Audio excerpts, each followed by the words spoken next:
Bom dia, isso, né? Casualmente eu tinha falado sobre esse assunto, porque essa situação, primeiro eu quero prestar minha solidariedade à professora Thaís de Oliveira, mas mais do que isso, também à comunidade escolar do João Desorze e do Hilda Barazete, que é a outra escola que a professora é lotada.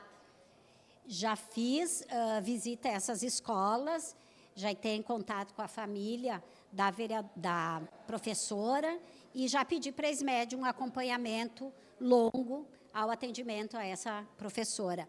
Mas o que eu falei é que muitas vezes nós, professoras, estamos sendo atacadas das diversas formas, inclusive pela sociedade. Quando a sociedade cobra tudo o que acontece, porque falta educação, porque as professoras estão exigindo demais, porque as professoras estão exigindo de menos, porque as professoras, tudo é jogado para a escola.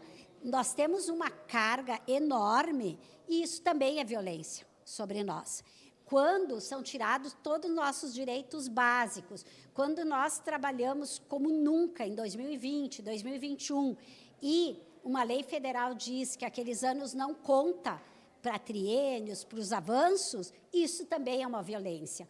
E a outra questão importante, né, eu falei 20 minutos, então aqui eu tenho que sistematizar, é que nós entendemos que tratar da segurança nas escolas é tratar de um conjunto de medidas. Nós entendemos que esses estudantes devam ser responsabilizados, serão, porque eles terão um julgamento, provavelmente ficarão, hoje o ECA prevê até 9 anos em regime fechado ou de internato, semi-privativo ou em liberdade assistida, provavelmente eles serão, né? Agora ficarão 90 dias antes da sentença, mas depois eles deverão ser punidos porque eles erraram e tem que ter uma punição.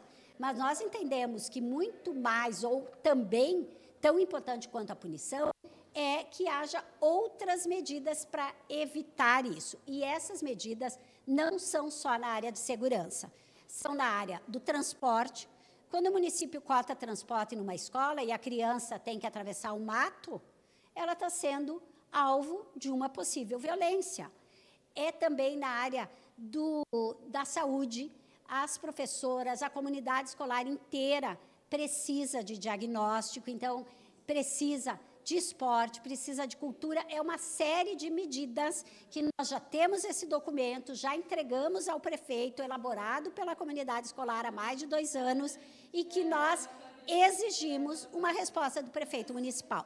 Então, é um tema amplo, precisa ser sempre discutido, e não só quando acontece uma fatalidade como essa, parece que agora tem que esperar mais uma para voltar a esse tema. É um tema diário, cotidiano, na comunidade escolar, e ele precisa ser sempre lembrado pela sociedade como um todo, porque a escola está sendo um reflexo da sociedade, e a violência na sociedade também é grande, por isso vai para dentro das escolas. Obrigado, professora e vereadora Rose Frigieri, e uma boa semana de trabalho. Para todos nós, obrigada também. Obrigado.